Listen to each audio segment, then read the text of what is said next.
Hi everyone, welcome to Chai and Chithi, a segment where we tell some of the craziest stories written to us by our listeners from around the world.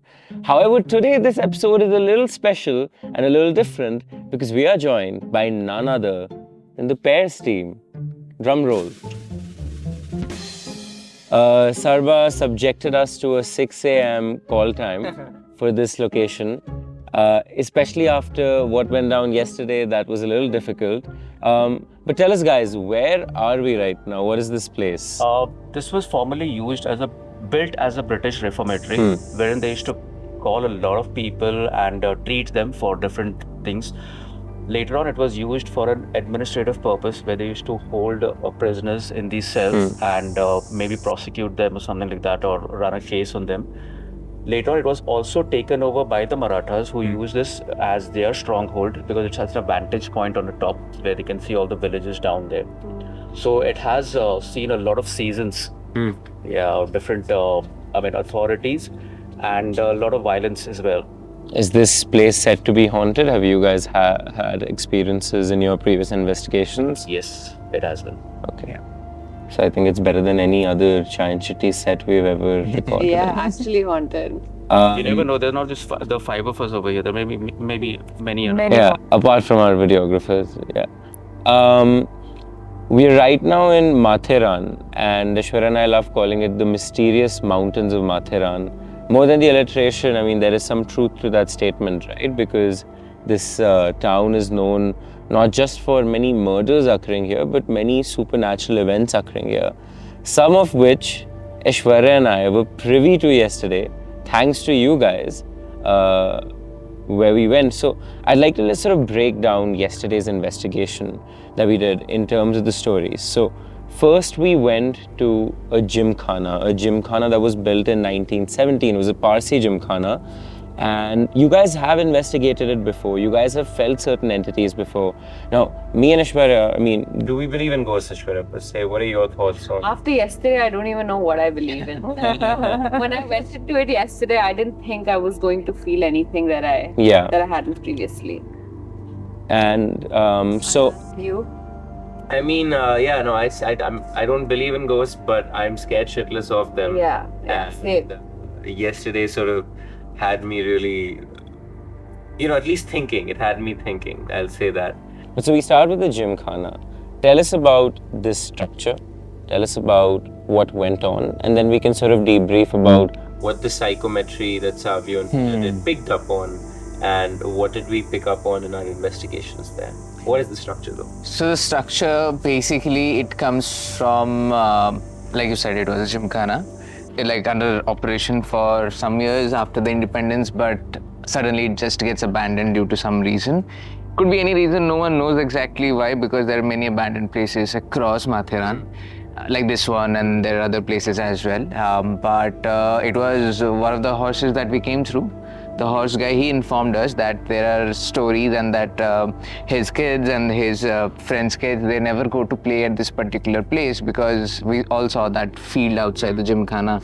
And even though it's a holiday yesterday for the entire Matheran, there wasn't a single soul, a living soul, who was there to play or to be just around. So the claims were that both the Jimkhana and the second place that we went to, they are connected in some way or the other, which we cannot figure out yet, even after a couple of investigations.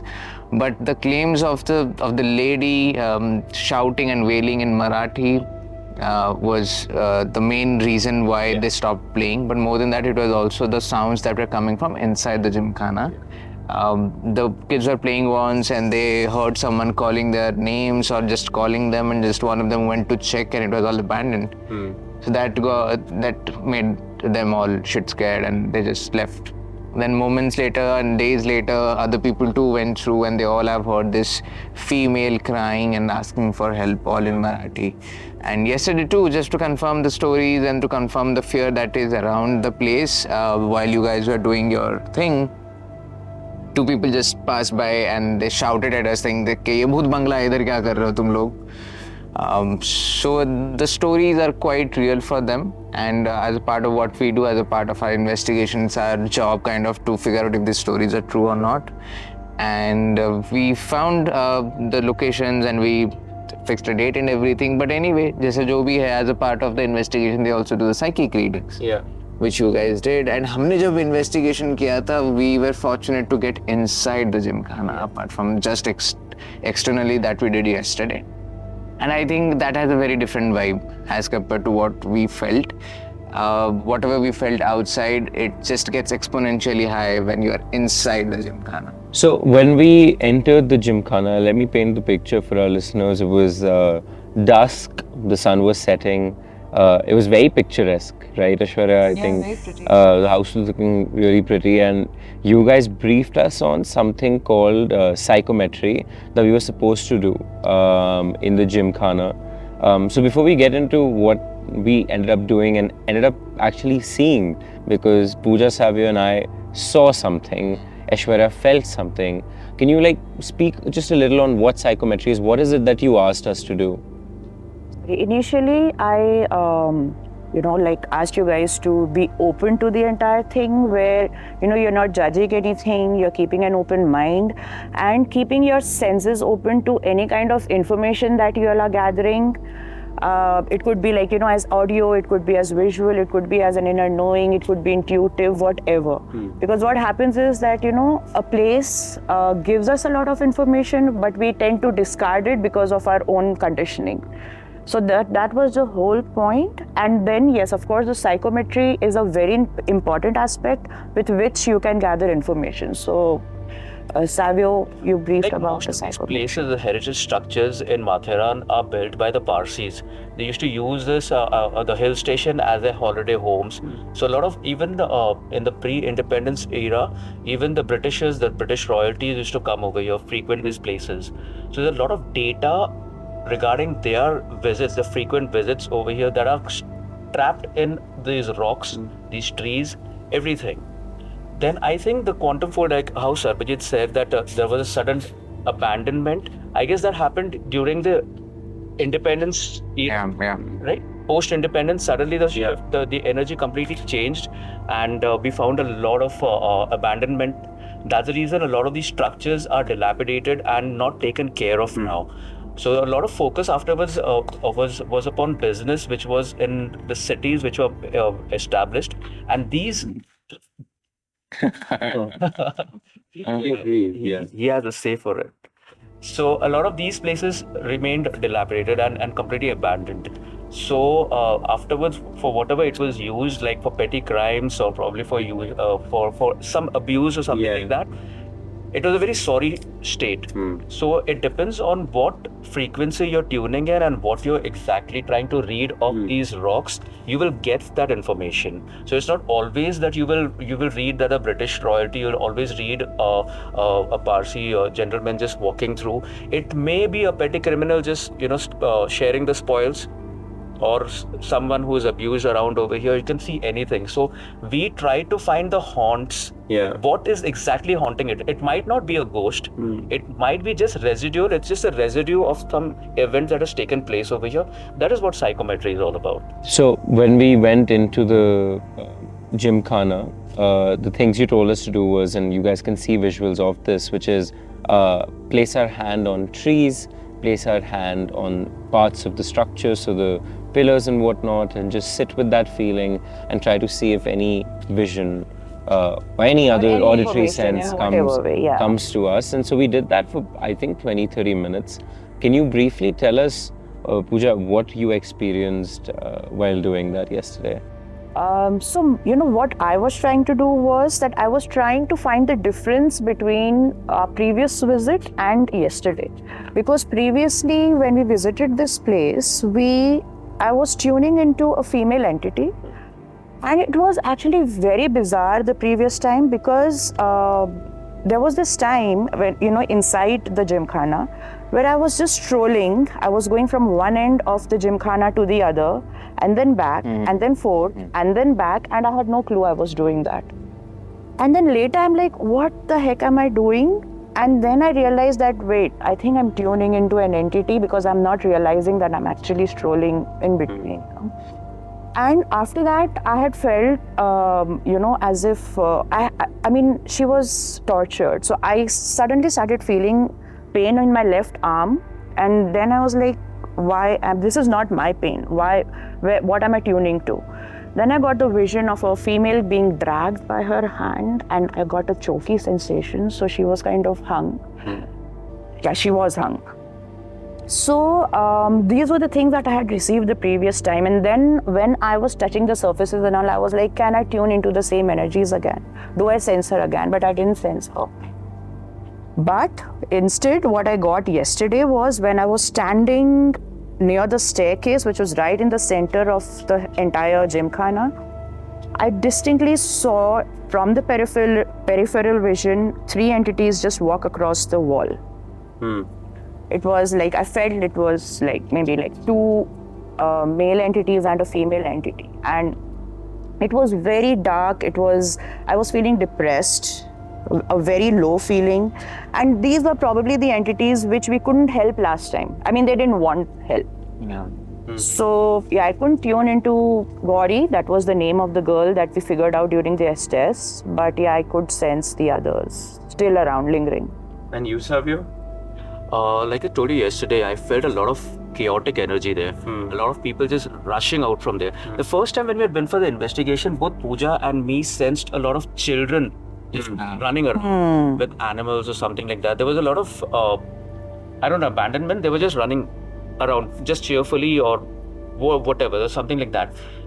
Yesterday, what I felt was the same children, or probably,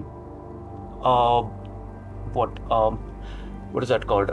An instance of them. They were grown up, and as grown up, they were running again, away from the structure. So something was driving them away, probably something sinister, or probably a sinister act by one of the landlords or whoever away. So they were just made or forced to just leave that structure completely. Probably illegal occupation. That's the reason why, or probably because of some other sinister motive. We don't know. So that is what I got there. And before we began the psychometry sort of ourselves, or at least the reading of the place, we didn't ask you the stories about this Jimkhana because we didn't want our whether it's a vision or whether it's a narrative in our head, to be weaved according to what you tell us. That's the part of the investigation actually, that the psychics are actually never told the information. Right. So that even these people are never shared what the actual history. It is just me talking to the POC's point of contacts and getting the information, because I have to design the investigation in that way. How do we approach, how do we go ahead? But these people are only informed that, okay, we are going to a British reformatory, that's it. What happens, what hasn't happened, what has happened, no one has any idea about. Psychics are not shared any information. Sarba has a lot of tricks up his sleeve. There are some places wherein he will tweak the investigation, wherein he will tell us a bit of the history, and sometimes it is true, sometimes it is a bit of some salt in the tea. So it's up to you to know, okay fine, figure out whether whatever, he'll color our imagination, and he will see whether what we are getting is actually true or not. And he's got a lot of other methods of investigating like that. I mean, that's something that you have to give him. So the reason being is that ultimately, at the end of the day, even though I can trust them blindly, but from a very research point of view, they're still human beings, and we can be affected by even minute of information, like yesterday too, which we can come to. The moment you said that you felt something like a witch, and we heard something, the mind was like, acha, isne witch bola tha, to aise hi kuch sound kar raha. So that's how fickle the mind is. Yeah, speaking of the witch, the one vision I got, and sure you can speak of the tingling sensation you experienced, but I was standing on one of the corners of the house, and suddenly this very strong image of a witch in the forest, and the forest was dark, came to me, and I shared this with you guys, and there was a weird sly smile you all had, almost indicating as if this is something that you have experienced. Non-believers are believers. Not so soon. But that image of a witch was very strong, and it stayed with me, and of course it sort of came back as we continued our investigation. But that was really weird. What's interesting about the witch image Aryaan saw is that you all said that in your tours when you went there, the part of the forest where Aryaan said he felt a witch, a lot of other people had said they felt a dark energy, including you. There were images of a witch that them and other people on the tours had seen as well. And so I think that's really, really interesting.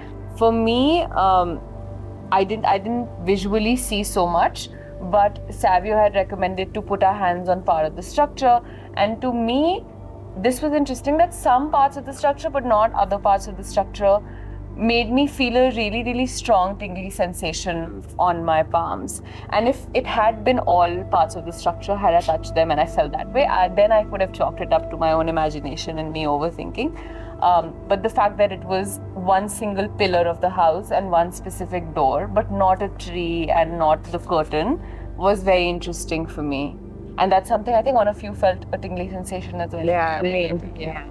That's a kinesthetic manifestation that you felt. That's interesting. Yeah, but also without making it obviously sounding wrong, you guys have touched so many things in life. Yeah. But have you? Yes, we have. but like have मतलब ऐसा कभी हुआ था पहले that you getting visions sort of and you getting a tingling sensation? To me, this feeling. Tingling sensation, yeah, that's happened before. Where have you been? No, very innocent for me in the past. I've only had this sensation, interestingly, just out of curiosity. Twice in my life I've gone to palm readers, never having believed.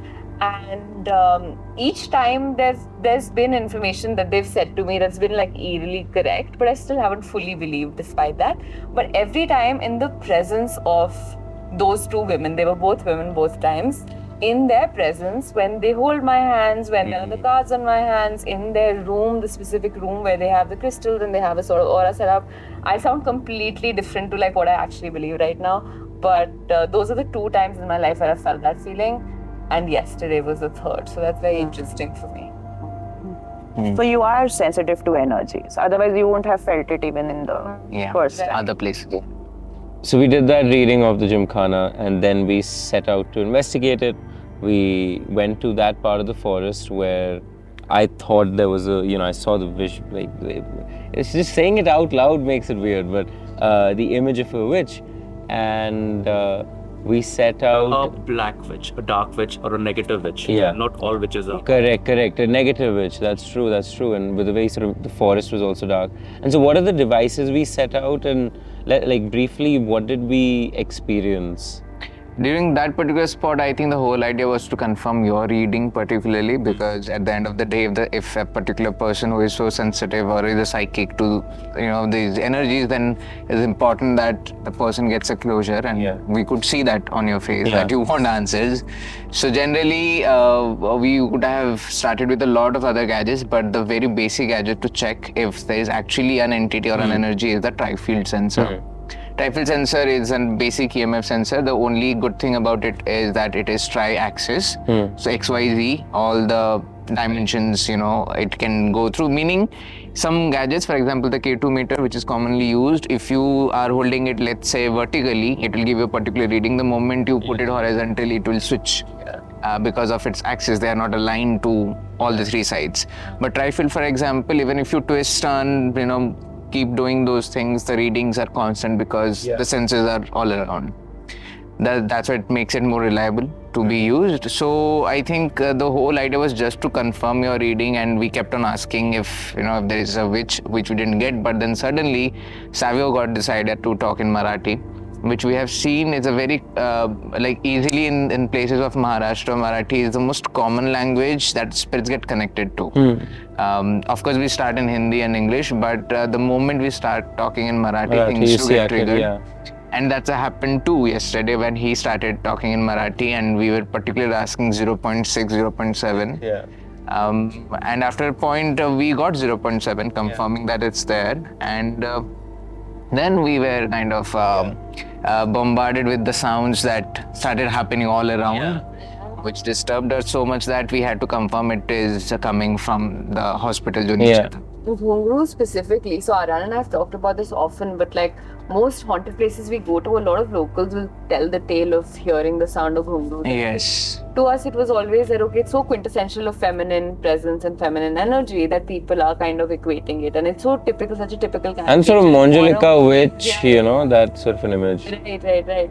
But yesterday, Evan and I both were standing there and we're trying to, communicate with whoever this presence is that Aryaan has felt.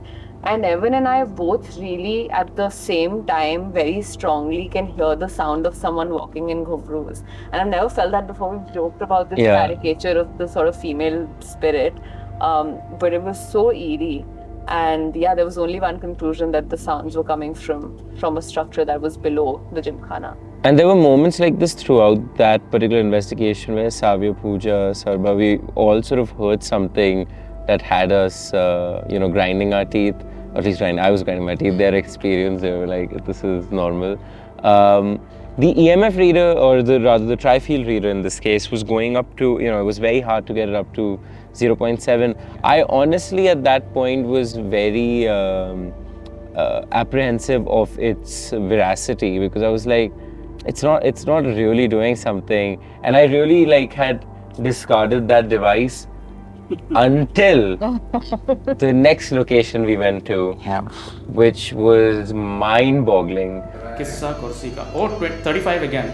Yeah. So, look at it, 42, 43. Oh my god, dude. So let's talk about that place. We went to a hospital that was adjacent to the Jimkhana, which was a very weird place for that sort of, the Jimkhana and the hospital. So close, very, very, very close, right? And it was a children's hospital from what we gather. So the x-ray machines and other equipment is still intact within that dilapidated structure. So can you tell us more about that building, about what you have felt there to exist, and then we can dive into some of this batshit crazy stuff that went down yesterday. So the location was again discovered by Savio, because we were only told about the Jimkhana and not what is down there. Yeah. And while we were just scouting the entire place, figuring out what to do with the place, that's when he figured out, there is another location out there. So as usual, again, we went there and we wanted to ask for psychic readings, and they were giving psychic readings. For example, one of the most evident readings that Savio got, which later Pooja also confirmed, was that he saw this female being slit. Unka gala kata ja raha tha by a man. And even before that, you felt a heaviness in your chest just when you even said The flowers, place, So that's what I'm coming to. So they were all giving readings, and like he said about a female, Pooja felt there was a female presence and all, and that there is some their spirits who are seeking help. But deep in me, for the first time, I was like, no, it's not what you guys are feeling. There is something else to it. Because abhi to raat ho gaya tha yesterday, so we couldn't see. The house has beautiful flowers outside. Okay. And so generally, if you see a house and it has got beautiful flowers, your idea is that, it's an inviting place, it's a welcoming place. And I said, okay, that's one thing. And then while also we were just seeing the place, there was a point where we found this butterfly kind of a thing out there inside, which was like, okay. These are very small and minor things to ignore, of course, but we being investigators, we have to notice every single change. Then there was one point where there must be at least hundreds of mosquitoes, but they were only at one point and they weren't coming inside. And so all these things were kind of, for me, they were like, the house is trying to be all kind and beautiful, but it isn't so. Because the flowery thing, we have been to so many of these haunted places. You can see these plants which are dying right now, almost. So these haunted places, because the entities they take up the energies of the plants as well. So that's why they just go lifeless. But that place has flowers, which is like why? Koi zarurat hi nahi thi, ab dekhne jao to. And that was one sign for me. So when they were giving the reading, I said, you know what? I think ये ना आपको झूठ बोल रहा है. It's disguising itself to be something. It's not what it is. But they were like, and of course they are, they have never been wrong as such to any haunted location. And it was like quite some discussion that took at that place to actually come to conclusion that, हाँ, ये कुछ और है और हमको कुछ और दिखाई दे रहा है, because what we actually figured out at that place was that something bad still happens, of course, but had happened in the past as well, and they wanted to cover it up.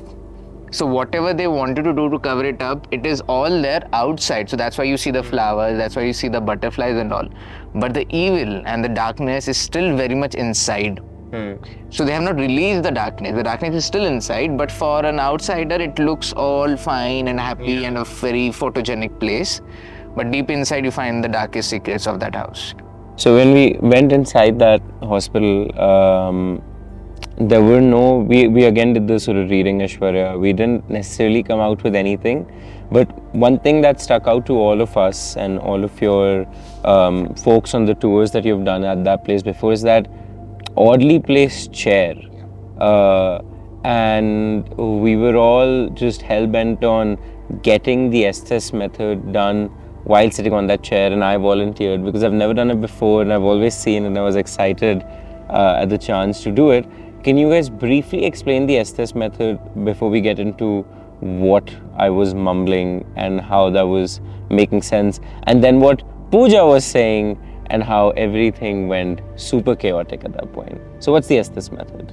Yeah, but before we go there, I think another thing that you guys sense even before we could mention about the chair.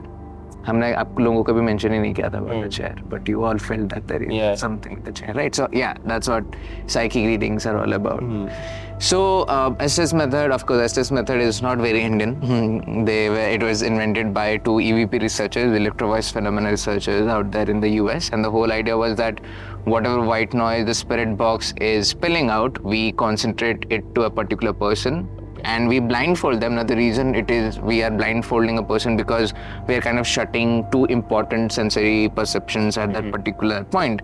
So when we are at a haunted location or when we are in a location like that, the most important sensory perception first is the eyes and then the next is ears, because it keeps you aware of your surroundings. So when we are blocking these two, so it is said, and of course that's how it is, that when you block two senses or at least one sense of the five major senses, the rest of the senses get very super active.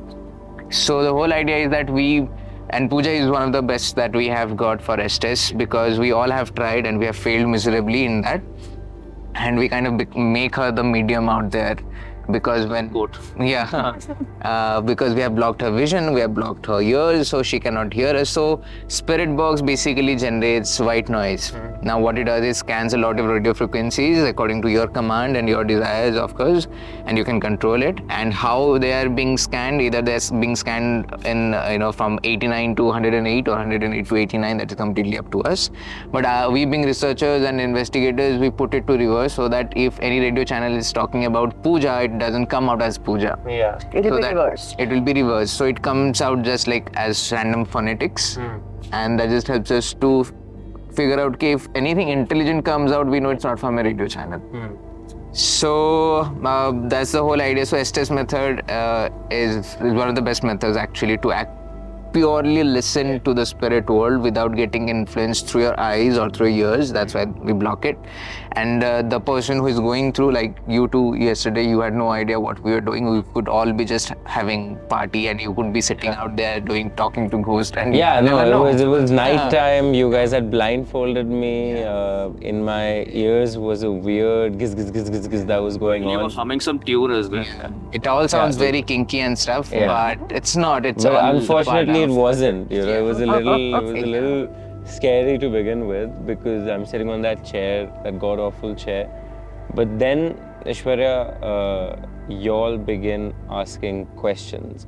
How were the questions aligning with the stuff I was saying back? Can you give a couple of examples? Yeah, so I think one of the first examples right off the bat was Pooja asking what the name of the spirit, the entity was. And immediately after that, your response was Naman, followed by Deep. Now, we were trying to decipher whether Naman Deep was supposed to be a single name or it was two separate names, how many entities were present.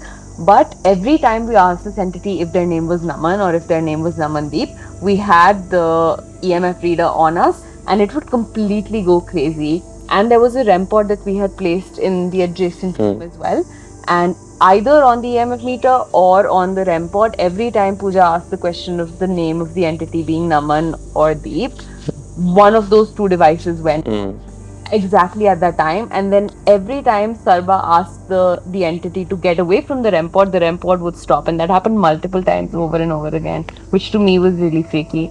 There was one instance where Pooja asked how many entities there were, and Aryaan said 4. And by the end of the investigation, 3 names had come forward, which was Naman, Deep, and Arjun. We never got a 4th name, but the possibility is that the number 4 that Aryaan came up with was the number of entities in the room. But yeah, what other instances were there? I think we also did the whole idea of asking, that at one point Pooja was getting the spikes while Aryaan was in the Estes. नमन जो भी है, अगर आप actually समझ पा रहे हो, हमसे बात करने की कोशिश कर रहे हो, तो क्या आप ये रूम में जो गैजेट रखा है उधर आके कुछ रिप्लाई दे सकते हो? लाल colour. Oh my god. Oh my god. Good.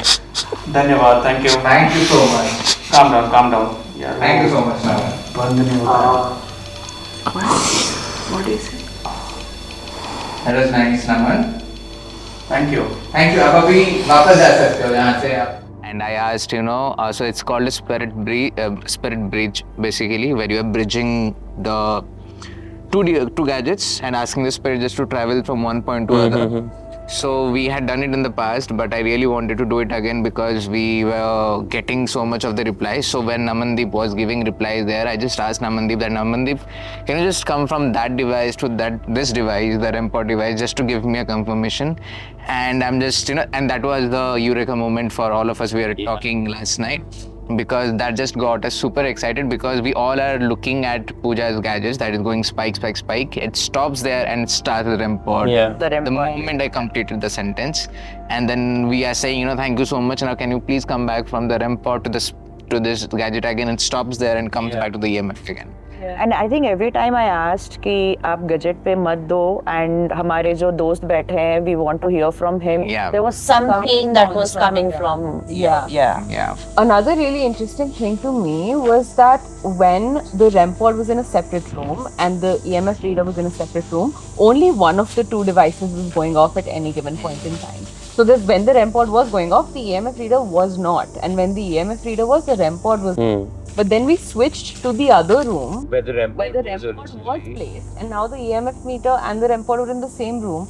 And the moment that happened, both the devices were going off at the same time. Like there was barely any point in time where one was going off and the other was not going off.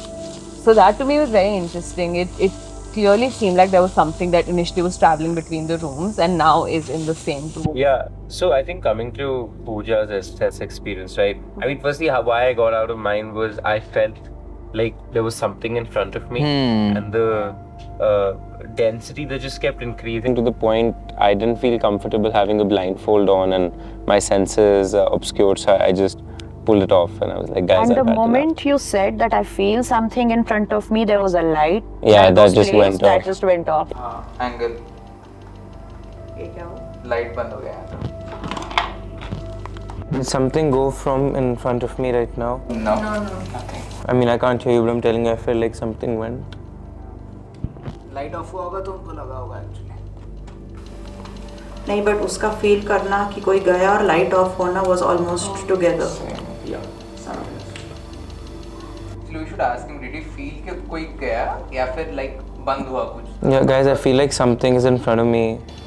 नहीं, तो कोई नहीं है अभी सामने. तो stick figure check करना. वही कर रहा हूँ. Guys, I'm taking this off. I just feel like there's something in front of me.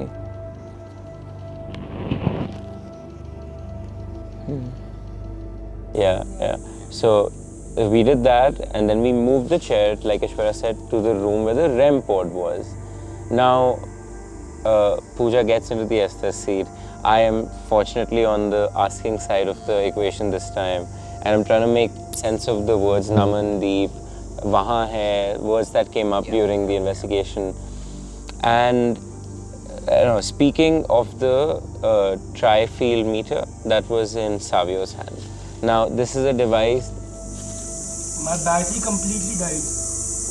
Whoa. Yeah. How? It had full charge. No, this is common. Really? Yeah. Oh, that's nice. It's still running though. Is it charged or not? Battery खाली दिखा रहा है.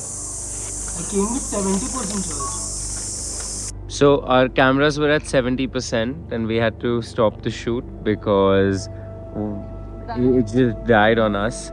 And yeah, that's convenient for Evan because he's not going to get scolded for not.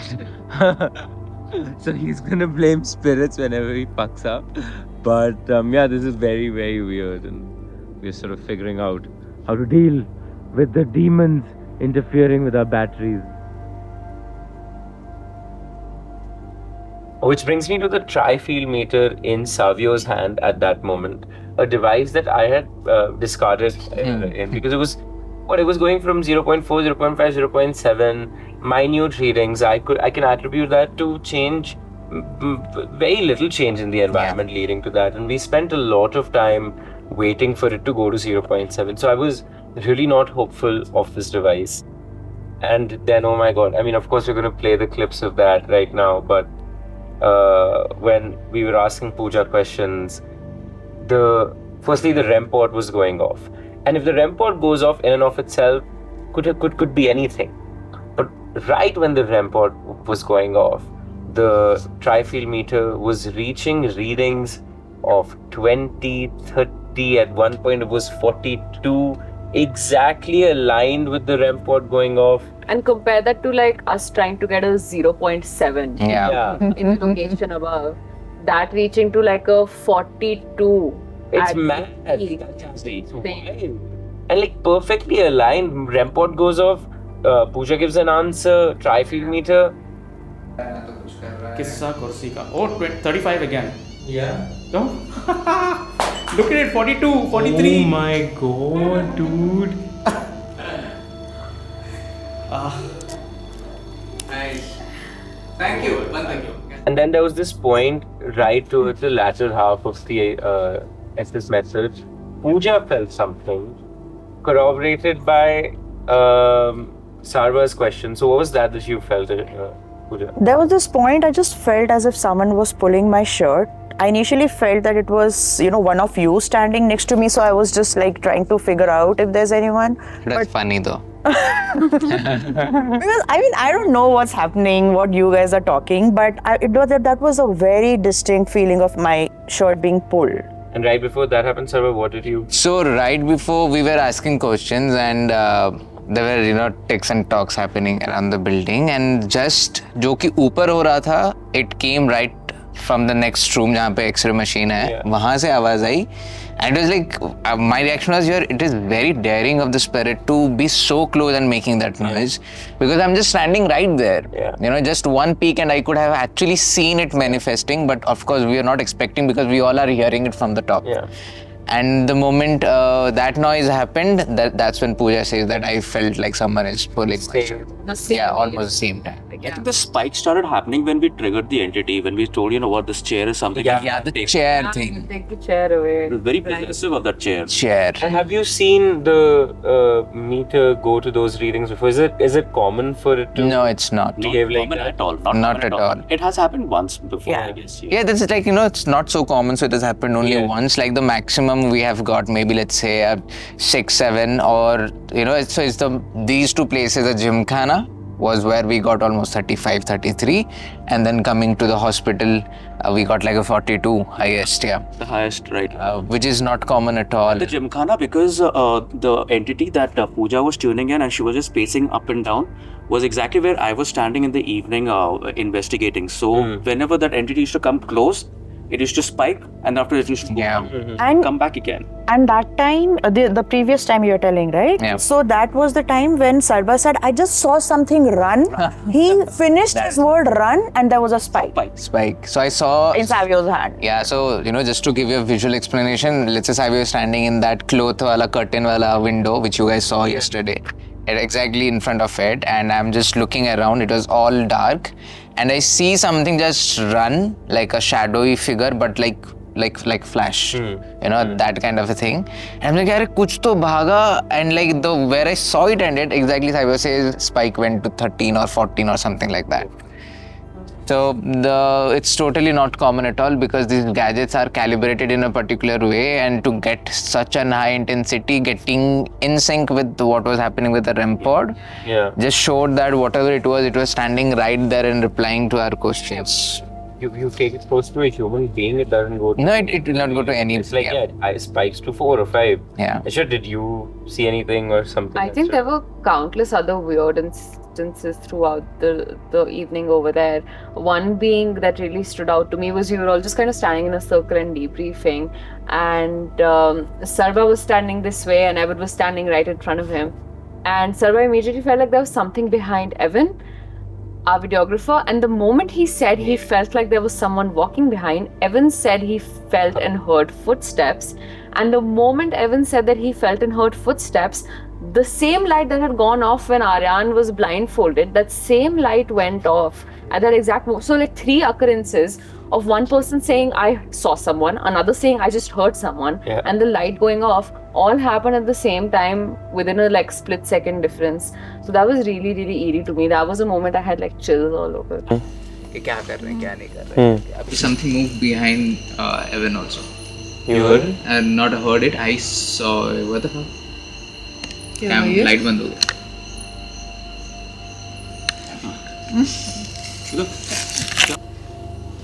But what a coincidence! I saw something move behind him. What did you hear? Someone walking. You heard? What the hell? You heard walking? Couple of steps पीछे उधर. मुझे दिखा. And that is the beauty of corroboration. I mean, when we go for an investigation, it can be one gadget can be tampered, the other one can be slightly, misinterpreted or whatever like that, or we may have hallucinations of our own. But when all of these work together, that is exactly the beauty of corroboration. And that is what sets apart the Estes. A lot of people will discount the Estes just like that. But the Estes is very important. Is why? Because you cannot have so many different sensors in one gadget. But we have like say around 20 to 27 sensors in our own body. Yeah. And the reason why the Estes is volatile and people don't believe it is because everybody's different senses are pronounced at different times. Like a person with vertigo will never have that vertical orientation right. So there will be a sense of disbalance somewhere, he is disoriented somewhere. So he will never feel what another person will feel. So that's the reason the results with Estes will always be different. It cannot be replicated over and over again, just like that. But corroborated along with what we get on the gadgets, like how it happened yesterday, that is exactly when we know, okay, fine, there is a certain thing that is happening, correct. So our viewers and listeners can imagine this is the shit we went through with yesterday. And Sarva gave us a call time of 6 a.m. Despite that, I am completely obliterated right now. But managing to talk to this conversation, but it was an amazing experience thanks to you guys that we had yesterday, which brings us to the more conventional chai and chitti we do, which is where we share a story or two written to us by our listeners. So Aishwarya, would you like to share with our guests a chai and chitti story? Alright, so this chai and chitti story comes from a listener who's asked us to use a pseudonym called Gajodhar, which to me is very interesting. Why you would pick that name, I would really love to know. So if you want to respond to this email telling us that, I'd love that. What is Gajodhar? I don't know. It's a fake famous name in Lucknow and UP and every... No, why would you pick that as an elephant in now. Okay.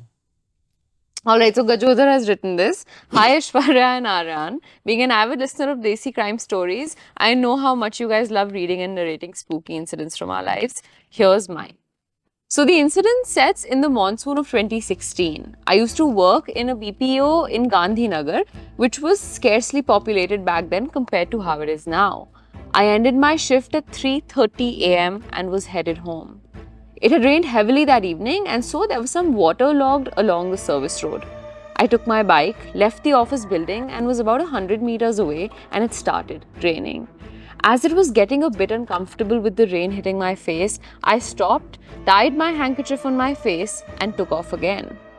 At this point, the bike felt a little bit heavier, like someone was sitting on the pillion seat. I hesitantly turned, but of course there was no one, and I thought it must have been the water that was logged. As I approached my society, dogs were sitting at the crossroads, just like every other day. But today, they started barking when they saw me. extensively. I was a little bit surprised because that had never happened before, and these dogs knew me surely. I was trying to scare them off, and that's when I noticed that the one closest to my bike was actually looking towards my pillion seat.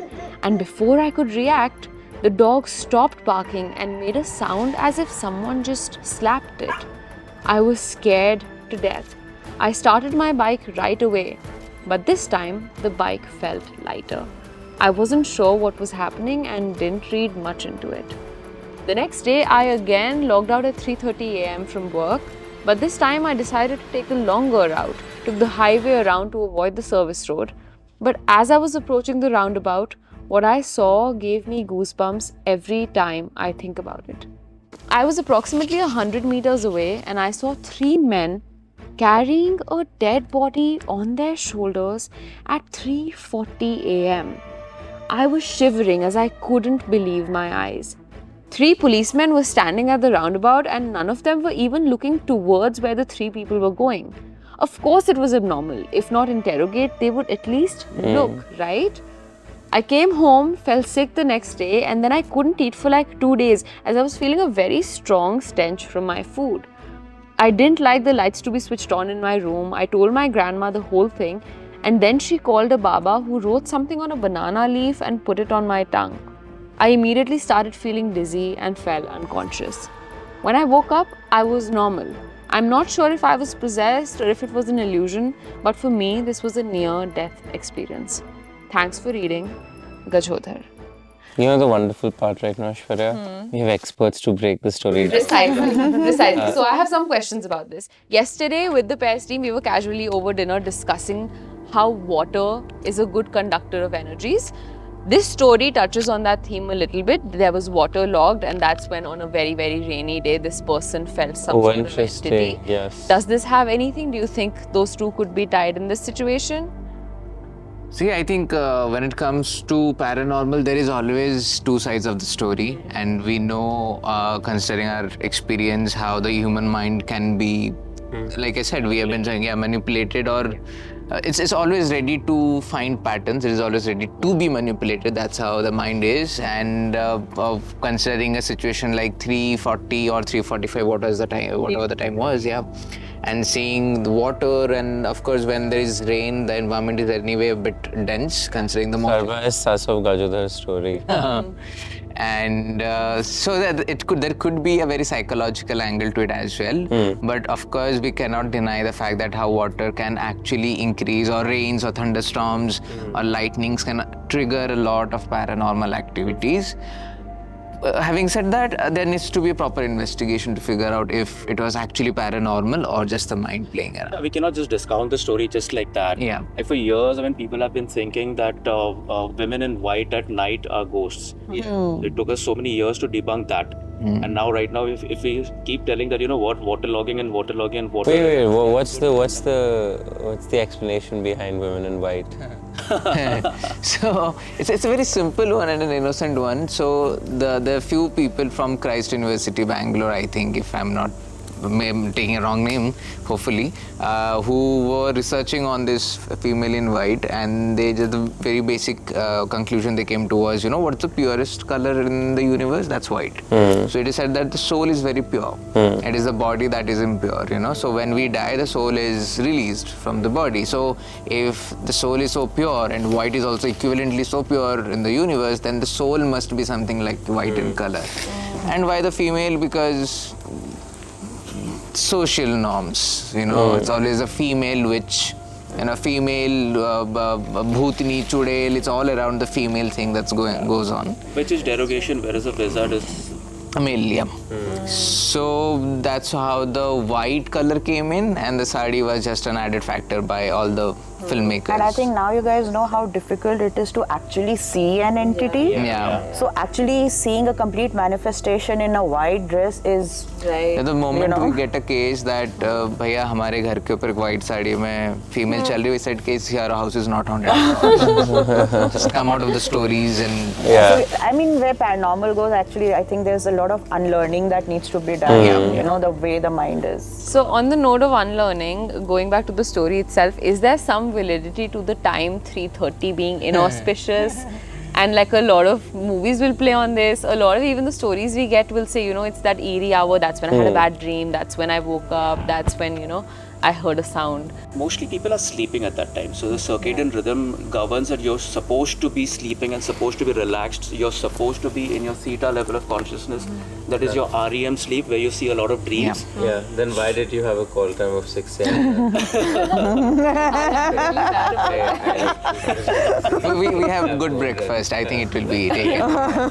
Even I'm a grumpy person in the morning. I'm not a morning person at all. But then Sarva does things. Yeah.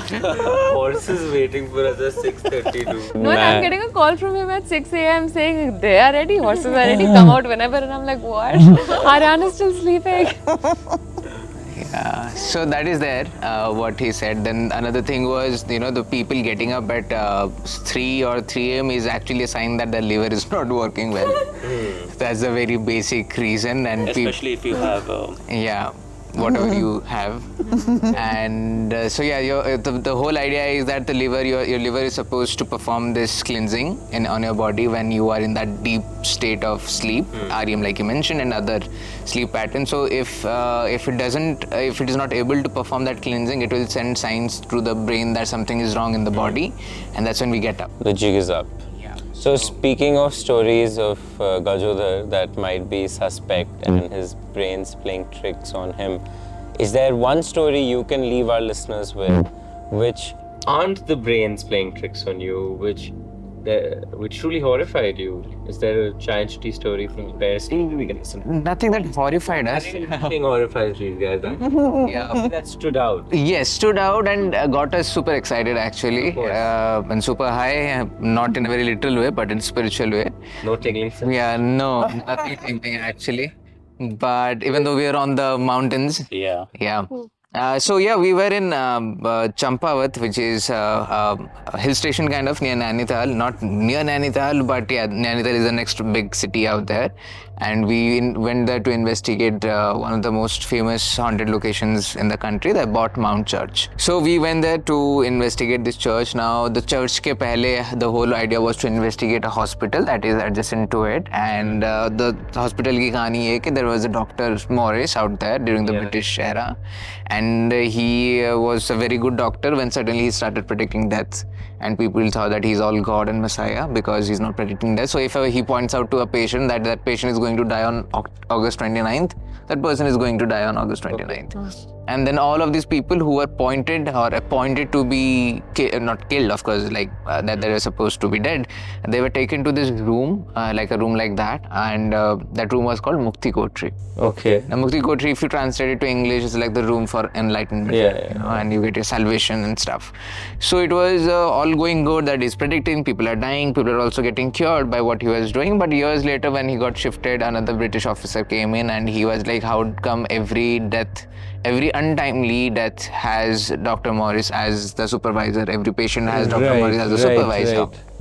So they started digging more and they figured out that Dr. Morris never actually predicted, but he was actually killing the patient. Wonderful. So very accurate. Story. Yeah. And then he used to, some say that he was experimenting on them, and others said that he wanted to find what happens life after death, and others say that he was just a psychopath. Who was just a good doctor who went crazy. Anyway, but all of these people, the patients, the doctor, they went to this church, Bot Mount Church. Now, Mukti Kotri the place is owned by a private firm. So we couldn't get hold of the permissions, but the church is wide open for people to get in. And I'm just keeping it very brief because a lot of things happened, but most importantly were the psychic readings that played a major role out there. Savio bhaiya, without again making it sound wrong, but touching the trees. And he was getting his information from the tree. A graveyard there, the trees, which we never seen before. Okay. Yeah, and also adding to the graveyard, he also found that there are demonic entities outside in the forest, but inside the church there were good innocent ones. Yeah. And there is a good barrier between the two, so the innocent ones are not coming out and the bad ones are not able to infiltrate inside. Now during that same thing, we asked Pooja about her readings. Now Pooja gave another reading which was different from Savio's reading, and Pooja said that she could see this lady in her she was quite old, she was bent and she was wearing this peach color ka top, and she used to visit this church regularly for the reason being that she lost her son 7 years ago, and she comes here to pray for him. And Pooja says this one sentence that is the base of this entire investigation, is that Sarba ye na apni shakal nahi dikha rahi hai. So she's not showing her face. Yeah. And we are like, why? And Pooja says, I don't know. I'm like, please just try, if you can just figure out some way or the other. And Pooja just tries to connect again, and there is nothing that comes out. And she's like, no, she's not showing her face. Now, from a very demonology point of view, since we study on demons and stuff, now demons or inhuman entities, as we call them, they will never show their real IDs or the real intention, because they are always in disguise. Like we went to this place yesterday, and the reason being that the moment we get over or we get to know that this is what they are, we kind of become more powerful than them. For example, we can all be talking to an unknown person and be a bit scared कि यार ये इंसान करेगा क्या, what does that person do? But the moment you know that person, you know that he's all fine. That's how it is with the demons part as well. So, but then during that time we were like, okay, fine, we'll just ignore it, because itna bhi kya ho sakta hai? Like, we don't think that would be so much of an intensity unless we go and investigate. Now, before we actually go into the investigation, the another thing that's very important in there is that I think a year ago we went to the place Pooja had lost her mother, and it was this location where even before we reached the location, Pooja was already having dreams of the entity from that location. Now Pooja saw this lady, which she thought was her mother. She showed up as my mom. As her mother, but she had those 2 braids on the 2 sides, and she was wearing a peculiar kind of clothes. And Pooja in the dream knew that her mother never looked anything like that. But still, she was like, but she did look like my mother somehow or the other. It felt like my mother. Now, coming back to the church, we went in, and the first thing was, we'll just put Pooja into Estes, because it's a great thing to start off right now, and it's a church, so we made her sit exactly where the altar was. And she starts with the Estes, and we are doing all kinds of stuff. And at one point, the replies are coming well, but I thought, what, let's just trigger the place more. And Savio being, he used to attend church, so he knows everything about the process of church and preaching and everything. I said, what, you know so much about it, why don't we start doing that? Because it's a church, and since there are souls here, spirits here, maybe they'll get triggered. So he starts talking in a very preacher way. He starts preaching out there, and that's when all the words just start flowing in from Pooja, which was quite like normal, like you discarded the trifill in the beginning. That's how we discarded the Estes responses. But anyway, it started happening. At one point, we triggered more by saying that, I was saying by pointing to Savio and to the space that, do you accept this new bishop and new priest in your church? Because I don't. So I'm sitting at the place where the people who pray sit. And he's standing exactly where the dice was and where the preachers stand. And I'm saying, I don't accept this guy. Do you accept this guy? And then Savio just understands my cue, and then he starts talking about exorcism and how to expel demons and everything. So we are all into that dramatic stuff going on. And Pooja is constantly spilling out words. We got the number 666 out there as well. And then we're like, what, you're trying to make fun, or you're like, Paltugiri, why the 666? And during that moment, after I think couple of words later, Pooja said a word called shape, took a pause, and then said shift. And instantly, the moment she said those 2 words, we looked at each other, because she has no idea what we are asking, what we are doing. We looked at each other and we are like, what? It's a shapeshifter entity. And the reason is, right after those 2 words, Pooja says, old woman. And I was like, shit. From the very beginning, I've been saying that this entity is not a human entity because she's not showing her face. But now she is also a shapeshifter. So shapeshifters are inhuman entities who can take shape of anyone, or anyone close to you, or anyone of a relative, or you, or like a doppelganger or something like that. Because it has happened a couple of times with us, but it was for the first time we encountered a shape-shifting entity. But that was not it, because the moment it was done, we just kind of got Pooja, we got extra protected towards Pooja, because we just felt that she's super vulnerable right now because of the entity.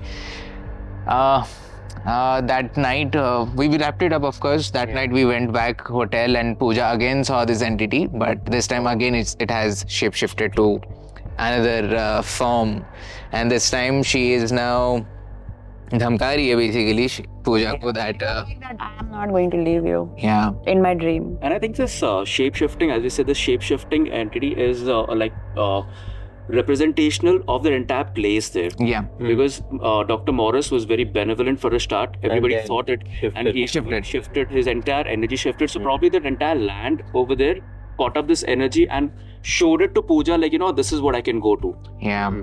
And so that's what happened. So we just figured out that the entity has been targeting Pooja specifically because she was yet to come out of the grief of losing her mother, and that's what demonic entities do. They will always poke on the guilt and all the past mistakes and emotions and whatever the person is going through. That's how they do. And I think couple of months later, couple of months earlier, like early this year, Pooja and I went there again for another project, and this time we went, so there was a barrier out there which was the main door, and the main door was gone. It has crashed down, and we entered the place, and I looked at Pooja. I said, you know what, I have a theory, please just confirm that. Pooja takes 4-5 minutes and says, Sarva, you know what, जो barrier था, it's like exact word, जो barrier था, it's not there anymore. So the demons which were actually haunting outside are now inside the church, and they have got these entities under their control right now. And I said, okay, that was my exact theory, because the door is gone. That was the main barrier of the place. So now that place could be, probably one of the most haunted locations on earth, but only our investigation will reveal that. That's terrifying. Okay. I think that is a great note to end this Giant City episode on. Thank you so much. Thank for you so being much, on. yeah. This Thank was you. so much fun. Really Yeah, dude. appreciate it. And yeah, to more investigations and to more Giant City episodes. Until then, stay safe, stay crazy, stay desi. If you like what we do here at Desi Studios and absolutely love what we're wearing today, this is merch you can go buy all for yourself. You can buy this Desi Crime merch in our YouTube store on the link down below at Karak Merch. Keep the engines at Desi Studios rolling so we can pay our videographer right behind the camera to make these amazing episodes just for you.